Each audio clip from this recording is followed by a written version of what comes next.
আমরা যারা আজকে মুসলমান, আমরা আসলেই ইতিহাস আমরা মনে রাখি না, বা ইতিহাসের যে শিক্ষার বিষয়, ইতিহাস আমাদেরকে অনেক কিছু শিক্ষা দেয়।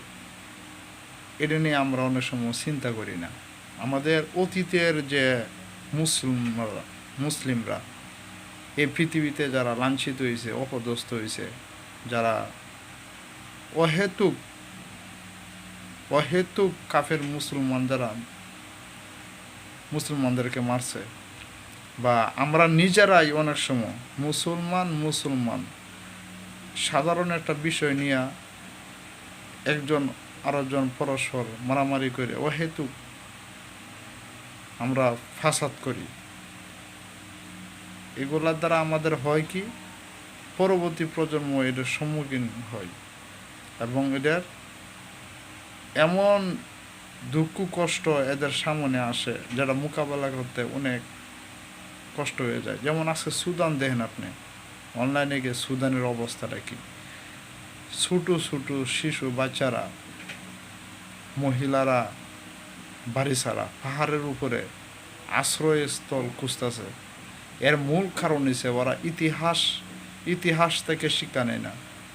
ইতিহাস থেকে এরা নিজের বাস্তব জীবনে ইতিহাসটাকে সামনে আনে না। এজন্য আজকে এই অবস্থা।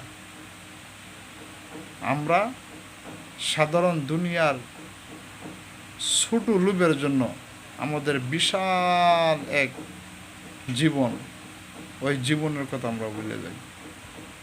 এজন্য সবাই সচেতন হওয়া দরকার। ইতিহাস পড়ুন, কোরআন থেকে ইতিহাস পড়ুন, নিজেদের ইতিহাস জানুন। পরবর্তী যারা অতীতে যারা এই দুনিয়া থেকে গেছে ওদের ইতিহাস থেকে শিক্ষা নেন। কোরআন এগুলা শিক্ষা দেয়। প্লিজ সচেতন হন। আর যারা মুসলমান আছেন, যারা নিজের স্বার্থের জন্য নিজের অচলকে ঝগড়ার মধ্যে, একে অপরের সাথে ঝগড়ার মধ্যে আপনারা লিপ্ত আছেন, এগুলো থেকে আপনারা মুক্ত হন। নিজের স্বার্থকে ত্যাগ করেন, সমাজ সুন্দর করেন, রাষ্ট্র সুন্দর করেন। আপনার দ্বারা অনেক কিছু হয় আপনি যদি চেষ্টা করেন। প্লিজ,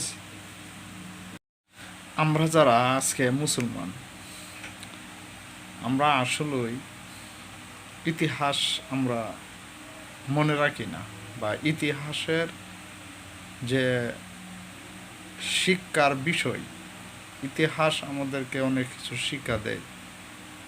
এটা নিয়ে আমরা অনেক সময় চিন্তা করি না।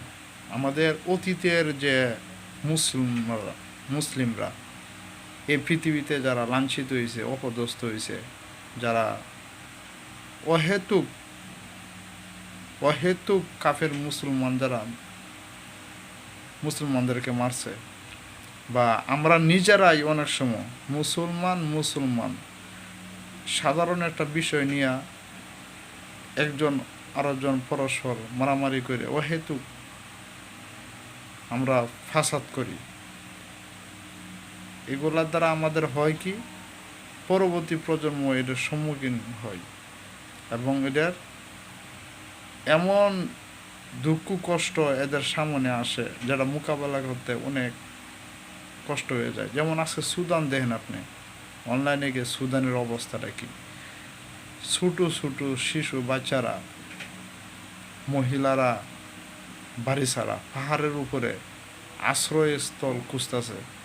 এর মূল কারণ হচ্ছে ওরা ইতিহাস থেকে শিক্ষা নেয় না। ইতিহাস থেকে নিজের বাস্তব জীবনে ইতিহাসটাকে সামনে আনে না। এজন্য আজকে এই অবস্থা। আমরা সাধারণ দুনিয়ার ছোট লোভের জন্য আমাদের বিশাল এক জীবন, ওই জীবনের কথা আমরা ভুলে যাই। এজন্য সবাই সচেতন হওয়া দরকার। ইতিহাস পড়ুন, কোরআন থেকে ইতিহাস পড়ুন, নিজেদের ইতিহাস জানুন। পরবর্তী যারা অতীতে যারা এই দুনিয়া থেকে গেছে ওদের ইতিহাস থেকে শিক্ষা নেন। কোরআন এগুলা শিক্ষা দেয়। প্লিজ সচেতন হন। আর যারা মুসলমান আছেন, যারা নিজের স্বার্থের জন্য নিজের অচলকে ঝগড়ার মধ্যে, একে অপরের সাথে ঝগড়ার মধ্যে আপনারা লিপ্ত আছেন, এগুলো থেকে আপনারা মুক্ত হন। নিজের স্বার্থকে ত্যাগ করেন, সমাজ সুন্দর করেন, রাষ্ট্র সুন্দর করেন। আপনার দ্বারা অনেক কিছু হয় আপনি যদি চেষ্টা করেন। প্লিজ